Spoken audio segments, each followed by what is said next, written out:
윤변의 판례 콘서트. 안녕하세요. 최신 대법원 판례를 소개하는 판례 콘서트의 윤성현 변호사입니다. 최신 판례는 모든 객관식 시험에 자주 출제되고 있어 수험생 입장에서는 관심이 많을 수밖에 없는데요. 오늘은 언론을 통해 화제가 되었던 사건에 대한 판례를 보도록 하겠습니다.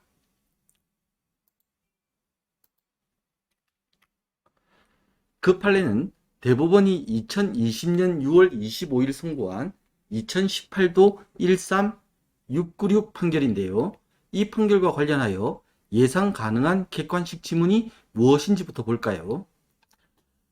갑이 화가 A에게 돈을 주고 자신의 기존 콜라주 작품을 회화로 그려오게 하거나 자신이 추상적인 아이디어만 제공하고 이를 A가 임의대로 회화로 표현하게 하는 등의 작업을 지시한 다음 A로부터 완성된 그림을 건네받아 경미한 작업만 추가하고 자신의 서명을 하였음에도 위와 같은 방법으로 그림을 완성하였다는 사실을 고지하지 아니하고 사실상 A가 그린 그림을 마치 자신이 직접 그린 친작인 것처럼 전시하여 피해자들에게 그림을 판매하고 대금을 받은 경우 사기죄가 성립하지 않는다. 워낙 언론에서 떠들썩했던 사건이어서 아마 시청자 여러분 중에서 이미 O인지 X인지 정답을 알고 계신 분들도 많으시겠죠. 정답은 나중에 알려드리겠지만 이 판례를 통해서 사기죄와 관련하여 부작위에 의한 기망행위 부분을 알아보는 것이 오늘 동영상의 주제입니다. 이 판례의 사안은 예상되는 객관식 지문에 나온 것과 동일합니다. 이 사건은 일명 조영남 씨 그림 대작 사건이라고 알려진 것인데요. 다시 한번 보겠습니다. 여기서 갑은 조영남 씨를 말하는데요. 갑이 대작 화가인 A에게 돈을 주고 갑의 기존 콜라주 작품을 회화로 그려오게 하거나 갑이 추상적인 아이디어만 제공하고 이를 A가 임의대로 회화로 표현하게 하는 등의 작업을 지시하였습니다. 대작 화가는 대신 그림을 그려준 화가입니다. 그리고 콜라주는 미술에서 종이, 인쇄물, 사진 따위를 오려 붙여 작품을 만드는 기법을 말합니다. 그 다음 갑은 A로부터 이렇게 완성된 그림을 받아 경미한 작업만 추가하고 갑 자신의 서명을 한 후에 사실상 A가 그린 그림을 마치 갑 자신이 직접 그린 친작인 것처럼 전시하면서 이런 방법으로 그림을 완성하였다는 사실을 고지하지 아니한 채 사람들에게 판매하고 대금을 받았습니다. 갑은 사기죄가 될까요? 이 사안에 적용될 조문은 형법 제347조 제1항입니다. 형법 제347조 제1항은 사람을 기망하여 재물의 교부를 받거나 재산상의 이익을 취득한 자는 10년 이하의 징역 또는 2천만 원 이하의 벌금에 처한다고 규정하고 있습니다. 사안에서 갑이 그림을 판매하고 재물인 대금을 받았으니 재물을 교부받은 것은 당연히 인정됩니다. 문제는 기망하여인데 기망이란 속일 기와 속일 망이 합쳐진 말이니 그냥 속인다는 뜻입니다. 다시 말해서 형법 제347조 제1항은 사람을 속여서 재물을 교부받은 것이 사기라는 범죄가 된다는 것입니다. 그런데 속이려면 속는 사람이 필요합니다. 속는다는 것은 잘못 알게 되는 것을 말하는데 이를 착오라고 합니다. 착오는 어긋날 착과 잘못 오의 합성어인데 사실과 어긋나게 잘못 아는 것을 말합니다. 따라서 형법 제347조는 사람을 속여서 즉 기망해서 이로 인해 착오에 빠진 사람으로부터 재물을 교부받는 것이 사기가 된다는 뜻입니다. 이렇듯 사기죄가 성립하기 위해서는 기망행위가 있고 이로 인해 상대방이 착오에 빠져야 합니다. 사기죄가 성립하기 위해서는 기망행위, 즉 속이는 행위가 있어야 한다고 말씀드렸는데요. 가장 대표적인 기망행위는 거짓말입니다. 말이나 글로 명시적인 거짓말을 하여 재물을 교부받는 것이 사기죄의 전형적인 유형이겠죠. 그런데 이렇게 명시적으로 기망행위를 하는 것이 아니라 묵시적으로 기망행위를 하는 것도 가능합니다. 묵시적에서 묵이란 침묵의 묵으로서 말없이라는 뜻입니다. 따라서 묵시적 기망행위란 말없이 행동으로 사람을 속이는 것입니다. 예를 하나 들어볼까요? 갑이 길에서 우연히 금반지를 주어 근처 금은방에 들어가 금은방 주인 A에게 이를 팔고 대금을 받은 경우를 생각해 봅시다. 갑이 A에게 말없이 주운 금반지를 내놓았고 A가 대금을 갑에게 교부한 것인데 여기서 어떤 기망행위가 있었을까요? 명시적인 거짓말은 없지만 갑의 행동은 그 금반지가 마치 자신의 것이니 이를 판다는 의미이기 때문에 말없이 행동으로 A를 속이는 행위입니다. 이를 묵시적 기망행위라고 합니다. 요약하면 명시적 기망행위란 말이나 글을 통해 명시적으로 거짓말을 하는 것이고 묵시적 기망행위란 말없이 태도나 행동으로 속이는 것이라고 할 수 있습니다. 명시적이든 묵시적이든 명시적 기망행위든 묵시적 기망행위든 말없이 말이나 행동과 같이 속이는 어떤 짓이 있습니다. 이를 자기에 의한 기망행위라고 합니다. 자기의 뜻은 일할 작과 할 위의 합성어로 어떤 짓을 하는 것을 말합니다. 자기의 반대말이 부작위인데 어떠한 짓도 하지 않는 것을 말합니다. 명시적 기망행위든 묵시적 기망행위든 속이는 말이나 행동이 있기 때문에 자기에 의한 기망행위입니다. 그렇다면 부작위에 의한 기망행위, 즉 아무 짓도 안 했는데 기망행위가 되는 것이 가능할까요? 이제 사안으로 되돌아가 보겠습니다. 사안에서 갑은 실제로는 대작화가 A가 대부분의 작업을 하여 그림을 완성했다는 사실을 사람들에게 알려주지 않았습니다. 고지하지 않았습니다. 따라서 이 사건에서의 쟁점은 갑이 그림을 완성하는 작업에 대해 아무런 말도 하지 않았는데 이것이 부작위에 의한 기망행위가 되느냐입니다.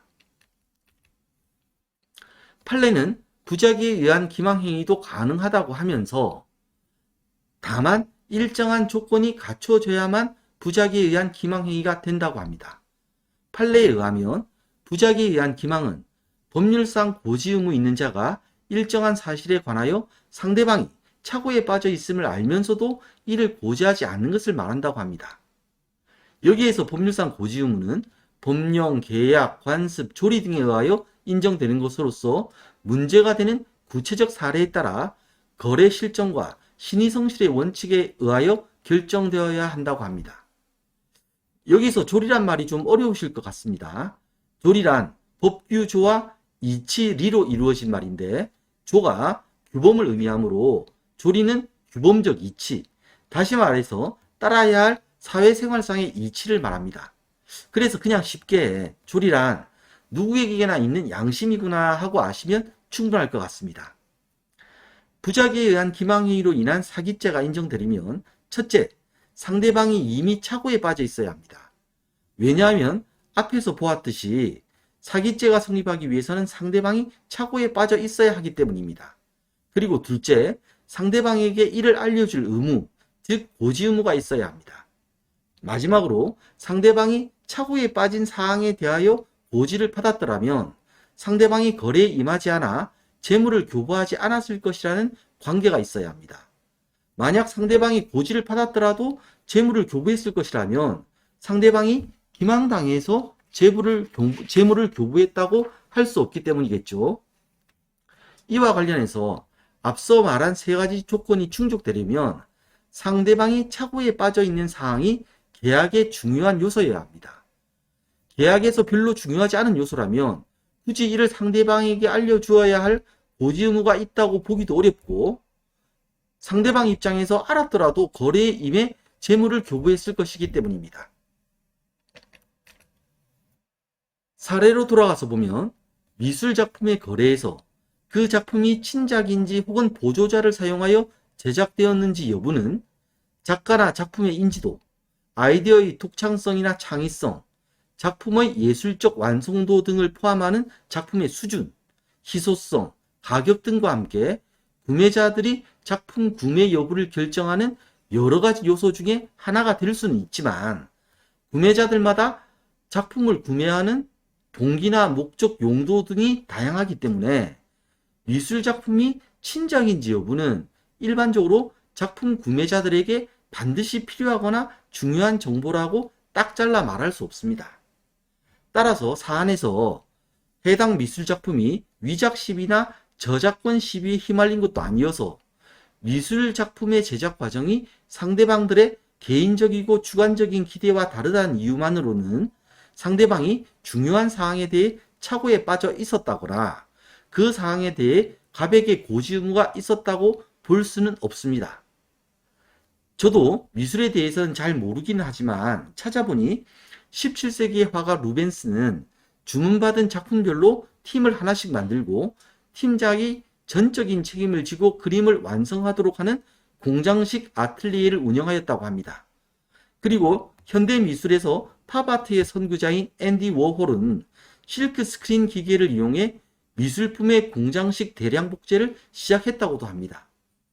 이런 점에서 보면 미술 작품이 친작인지 여부는 일반적으로 작품 구매자들에게 반드시 필요하거나 중요한 정보라고 할 수 없다는 대법원의 시각이 이해가 되기도 합니다. 결론적으로 대법원은 사안에 대해 부작위에 의한 기망행위로 인한 사기죄가 성립되지 않아 무죄라고 판단하였습니다. 이에 대해서 판례는 다음과 같이 말하고 있습니다. 미술작품의 거래에서 그 작품이 친작인지 혹은 보조자를 사용하여 제작되었는지 여부는 작가나 작품의 인지도, 아이디어의 독창성이나 창의성, 작품의 예술적 완성도 등을 포함하는 작품의 수준, 희소성, 가격 등과 함께 구매자들이 작품 구매 여부를 결정하는 제반 요소 중에 하나가 될 수는 있지만 구매자들마다 작품을 구매하는 동기나 목적, 용도 등이 다양하여 위의 요소들이 제각기 다른 중요도를 가지거나 어느 요소는 전혀 고려되지 않을 수도 있는 사정 등을 감안하면 이는 일반적으로 작품 구매자들에게 반드시 필요하거나 중요한 정보라고 단정할 수는 없다. 이 사건에서 피해자들은 이 사건 미술 작품이 갑의 작품으로 인정받고 유통되는 상황에서 이를 구입한 것이고 이 사건 미술 작품이 위작 시비 또는 저작권 시비에 휘말린 것이 아닌 이상 이 사건 미술 작품의 제작 과정이 피해자들의 개인적이고 주관적인 기대와 다르다는 이유로 피해자들이 이 사건 미술 작품에 관하여 착오에 빠져 있었다거나 피고인, 즉 갑에게 기망당하였다고 볼 수 없다. 그럼 제일 처음에 본 예상 지문으로 돌아가 볼까요?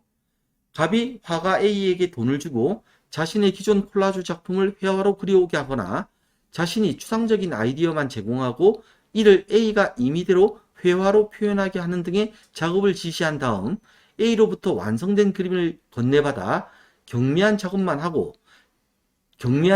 추가하고 자신의 서명을 하였음에도 위와 같은 방법으로 그림을 완성한다는 사실을 고지하지 아니하고 사실상 A가 그린 그림을 마치 자신이 직접 그린 친작인 것처럼 전시하여 피해자들에게 그림을 판매하고 대금을 받은 경우 사기죄가 성립하지 않는다.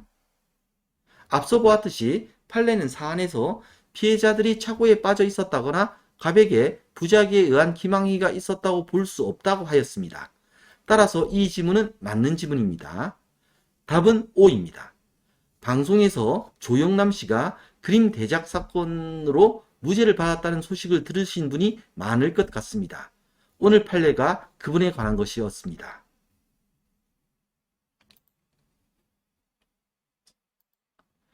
오늘 동영상을 통해 여러분이 부작위에 의한 기망행위를 이해하는 데 조금이라도 도움이 되었으면 좋겠습니다.